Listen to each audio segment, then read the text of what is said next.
मेरो बुढीले मलाई गिफ्ट दिएको छ। अब अनबक्सिङ गर्छु हजुरहरूको सामने। मेरो बुढीले के गिफ्ट दिएको छ यस्तै जुत्ता जस्तै लाग्दैछ के अरे box.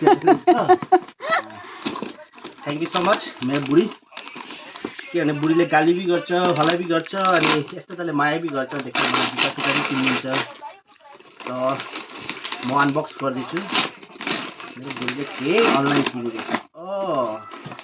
Adidas.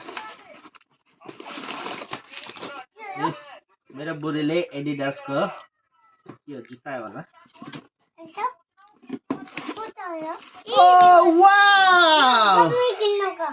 Black so thank you mummy thank you. खै थ्याङ्क यू भने मम्मीले थ्याङ्क यू बाबा। एभ्री टाइम पापा मर्निङ वाक जानुहुन्छ खुट्टा दुख्छ भनेर कम्फर्टेबल होस् भनेर।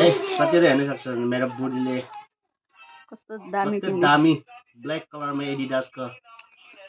थ्याङ्क यू सो मच बुढी लभ यू।